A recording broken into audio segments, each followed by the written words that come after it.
ইসলাম বিশ্বের ইতিহাসে একটি শক্তিশালী ঐক্যের স্বপ্নের প্রতীক হল প্যান ইসলামিক আন্দোলন, যে মুসলিম উম্মাহকে জাতীয় বা জাতিগত সীমারেখার বাইরে মিলিয়ে একক ও সমন্বিত বিশ্বব্যাপী ইসলামী সমাজ গঠনের আকাঙ্ক্ষা নিয়ে কাজ করে। প্যান ইসলামিজমের মূল ভাবনা হল মুসলমানদের মধ্যে ধর্মীয় বন্ধনকে সর্বোচ্চ স্থান দিয়ে জাতীয়তাবাদের বিভাজনকে পাশ কাটিয়ে ইসলামের ঐক্য প্রতিষ্ঠা করা। আরব, পার্শ্ব, আফ্রিকা বা এশিয়া বিশ্বের যে কোনো প্রান্তের মুসলমানেরা যেন একত্রিত হয়ে একটি খিলাফত বা ইসলামী নীতিমালা অনুসারে পরিচালিত রাষ্ট্রের অধীনে বসবাস করতে পারে, এটাই এই আন্দোলনের মহাসংকল্প। ঐতিহাসিক দিক থেকে প্যান ইসলামিজমের সূত্রপাত ঘটে 19 শতকের শেষ দিকে, যখন সুলতান দ্বিতীয় আব্দুল হামিদ তার অটোমান সাম্রাজ্যের মুসলিম জনগণের মধ্যে বিভাজন প্রতিরোধের উদ্দেশ্যে এই ধারণাটি প্রচার শুরু করেন। তার সময় অটোম্যানবাদের উদ্দেশ্য ছিল সাম্রাজ্যের সমস্ত নাগরিককে, যেহেতু মুসলিম ও অন্যান্য ধর্মাবলম্বী ছিল, ঐক্যবদ্ধ রাখা। কিন্তু প্যান ইসলামিজম ছিল তার থেকে ভিন্ন। এটি সরাসরি ধর্মকে ভিত্তি করে মুসলিমদের ঐক্যের আহ্বান জানায়। জাতিগততা কিংবা বর্ণগত পার্থক্যের চেয়ে ধর্মের উপর বেশি গুরুত্ব আরোপ করে প্যান ইসলামিজম। প্যান ইসলামিক আন্দোলনের একজন গুরুত্বপূর্ণ নেতৃবৃন্দ ছিলেন জামালউদ্দিন আল আফগানি, যিনি 1839 সালে জন্মগ্রহণ করেন এবং মুসলিম সমাজের আধুনিকীকরণ ও ঐক্যের জন্য কাজ করেন। তার ছাত্র মুহাম্মদ আবদুহ ও রশিদ রিদা এই আন্দোলনের ধারক ও বাহক হিসেবে মুসলিম বিশ্বের নানা প্রান্তে প্রচারণা চালান। তারা বিশ্বাস করতেন মুসলিম সমাজের মুক্তি ও শক্তি ইসলামী ঐক্যের মধ্যেই নিহিত, বিশেষ করে যখন ইউরোপীয় উপন্যাসবাদ মুসলিম দেশগুলোকে গভীর সংকটে ফেলেছিল।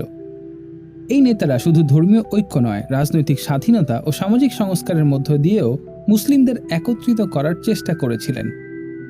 ইবনে সৌদের উপর উপদ্বীপ জয় করার পর থেকে প্যান ইসলামিজম বিশ্বজুড়ে আরও জোরদার হয়। 20 শতকের মাঝামাঝি সময়ে প্যান ইসলামিক ধারার সংগঠনগুলো আরব জাতীয়তাবাদ, যেমন নাসেরবাদ ও বাথবাদ, এই বামপন্থী আদর্শের বিরুদ্ধে প্রতিযোগিতায় জড়িয়ে পড়ে। 1960 ও 70-এর দশকে শীতল যুদ্ধের তুঙ্গে সৌদি আরব ও মুসলিম বিশ্বের তাদের মিত্ররা কমিউনিজমের বিস্তার রোধ ও সোভিয়েত প্রভাব হ্রাসে প্যান ইসলামিক আন্দোলনের নেতৃত্ব দেন। প্যান ইসলামিক আন্দোলন বাস্তবায়নের মূল উপায় হিসেবে ইসলামী খিলাফত পুনরুদ্ধারের ওপর জোর দেয়। আল মানার মতো ইসলামী পত্রিকা ব্রিটিশ বিরোধী বিদ্রোহ ও ইসলামী পুনরুজ্জীবনবাদকে উৎসাহিত করেছিল, যা সালাফিয়াতের নীতির উপর ভিত্তি করেই কাজ করত। জামালউদ্দিন আল আফগানি, মোহাম্মদ আবদুহ ও রশিদ রিদার ত্রয়ী এই আন্দোলনের পথপ্রদর্শক হিসেবে পরিচিত, যারা মুসলমানদের মধ্যে ঐক্য, সংস্কার ও খিলাফতের পুনরুজ্জীবন দাবি করেন। 1920-এর দশকে রশিদ রিদার লেখা গ্রন্থ আল খিলাফা আউল ইমামা আল উজমা এই চিন্তাধারার গভীর প্রকাশ, যেখানে তিনি মুসলিমদের জাতীয়তাবাদের পরিবর্তে বিশ্বাসের ভিত্তিতে একক রাজনৈতিক ব্যবস্থার আহ্বান জানান। রিদা ও তার অনুসারীরা সালাফি নীতির উপর ভিত্তি করে ইসলামী সংস্কারের পাশাপাশি প্যান ইসলামিক সংহতির পক্ষে কাজ করতেন। প্রথম বিশ্বযুদ্ধের পরের সময় তারা ধর্মনিরপেক্ষতা ও জাতীয়তাবাদের বিরোধিতায় নেতৃত্ব দিয়েছিলেন এবং গণতান্ত্রিক ধারণার বিরুদ্ধেও তীব্র সমালোচনা করেছেন। 1900-এর গোড়ার দিকে প্যান ইসলামিক সংবাদপত্রের বিস্তার লক্ষণীয় ছিল, যা মুসলিম জনসাধারণের মধ্যে ইসলামী ঐক্যের চেতনাকে জাগিয়ে তুলতে সাহায্য করেছিল। একাধিক জার্নাল ও পত্রিকা মুসলিম সমাজের মধ্যে এই আন্দোলনের দৃষ্টিভঙ্গি ও বার্তা ছড়িয়ে দেয়। অটোম্যান খিলাফতের বিলুপ্তির পর প্যান ইসলামিক আন্দোলন নতুন মাত্রা পায়। রশিদ রিদার প্রভাবিত সংস্কারবাদী ও সালাফিবাদী আন্দোলনগুলি ঐক্যের চিন্তাধারাকে আরও গভীর ও শক্তিশালী করে তোলে। একই সঙ্গে ইসলামী যুব সংগঠন ইয়ং মেন্স মুসলিম অ্যাসোসিয়েশন গঠিত হয়, যা পশ্চিমা সংস্কৃতি ও ধর্মনিরপেক্ষতার বিরুদ্ধে ইসলামী চিন্তাধারা প্রচারে কাজ করে। উপনিবেশিক শাসনের অবসান ও আধুনিক যুগের আগমনে ইসলামী পুনর্জাগরণের এই আন্দোলনগুলো আরও জোরালো হয়। সাইয়েদ কুতুব, আবুল আলা মওদুদি, আয়াতুল্লাহ খোমেনির মতো নেতারা ঐতিহ্যবাহী শরিয়া আইনের পুনরুদ্ধারের মাধ্যমে ইসলামী ঐক্য ও শক্তি পুনঃস্থাপনের কথা বলেন। তবে এই সময়ের কিছু গোষ্ঠী চরমপন্থায় ধাবিত হয়ে মূলধারার সুন্নি ও শিয়া উভয় পক্ষ থেকে বিচ্ছিন্ন হয়ে যায়।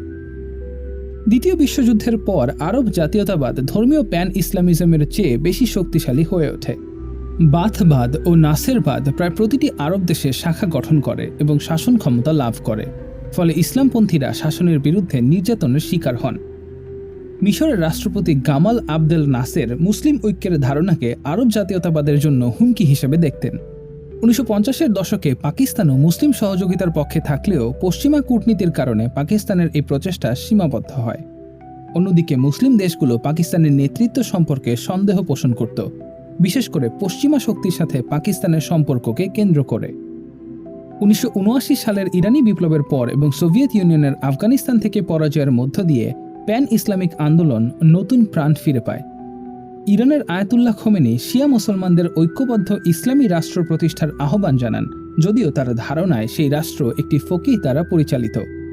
এই সময় আফগান মুজাহিদিনের সোভিয়েত বাহিনীর বিরুদ্ধে সংগ্রাম মুসলিম বিশ্বের মধ্যে ইসলামপন্থীদের জনপ্রিয়তা বাড়ায়। মধ্যপ্রাচ্যের বিভিন্ন দেশে, বিশেষ করে মিশরে, মুসলিম ব্রাদারহুডের বিভিন্ন শাখা ধর্মনিরপেক্ষ জাতীয়তাবাদী ও রাজতান্ত্রিক মুসলিম সরকারগুলোর বিরোধিতা শুরু করে।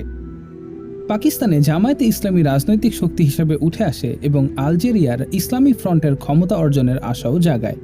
সোভিয়েত ইউনিয়নের পতনের পর মধ্য এশিয়া ও আরব বিশ্বে প্যান ইসলামিক আন্দোলনের পুনর্জাগরণ দেখা দেয়। হিজবুত তাহরির মতো সংগঠনগুলো এ অঞ্চলে সক্রিয় হয়। 1990-এর দশকে তুরস্কের প্রধানমন্ত্রী নেকমেত্তিন এরবাকান প্যান ইসলামিক ইউনিয়ন গঠনের উদ্যোগ নেন। তিনি চান মুসলিম দেশগুলো অর্থনৈতিক, প্রযুক্তিগত ও সামরিক ক্ষেত্রে মিলিত হয়ে একটি শক্তিশালী ও ঐক্যবদ্ধ শক্তি হিসেবে আবির্ভূত হোক। যদিও রাজনৈতিক বাধার কারণে তার স্বপ্ন পুরোপুরি পূরণ হয়নি, তবুও এই প্রচেষ্টা আধুনিক মুসলিম ঐক্যের নতুন দিগন্ত খুলে দেয়। আজও প্যান ইসলামিক আন্দোলন মুসলিম বিশ্বে ঐক্য ও সহযোগিতার ধারণাকে জীবন্ত রাখছে। যদিও বাস্তবে বিভিন্ন রাজনৈতিক, সামাজিক ও সাংস্কৃতিক বাধার কারণে পূর্ণ ঐক্য হয়নি, তবুও এই আন্দোলন মুসলিম সমাজে ঐক্যের গুরুত্ব ও ইসলামী পরিচয়ের পুনর্জাগরণের এক অসামান্য চেতনায় পূর্ণ।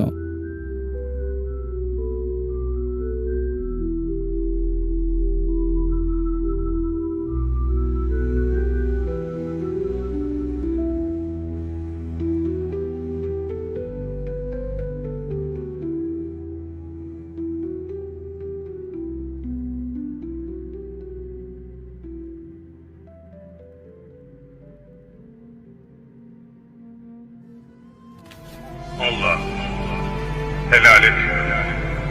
Şahsımı değil, milletimi bu hale getirenlere hakkımı helal etmiyorum.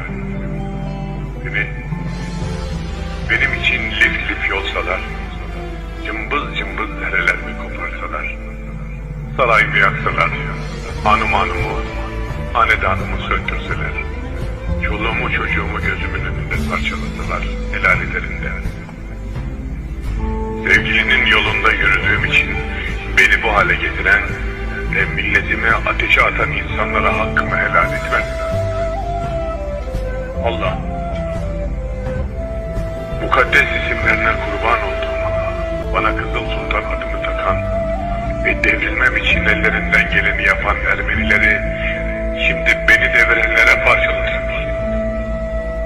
Bu cellatları da kim bilir kimlere parçalatacağız.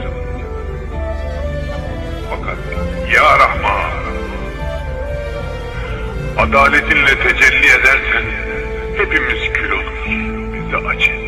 Resulünün, sevgilinin, kainatın efendisinin nurunu kaybeder gibi olduğu için bu hale gelen millete rahmetinle, fazlınla, lütfunla tecelli et. Ya Kadir, kundaktaki yavruyu gagasına almış kaçıran beş kuşunu düşürüp çocuğu kurtarmak ancak senin kudretine sahiptir. Ya Mabud, ömrümde tek vakit farz namazı kaçırdığımı hatırlamıyorum. Ama tek vakit namazım olduğunu iddiaya da nefsine kuvvet bulamıyorum. Sana kulluk göstermeyen bu kulunu affet Allah.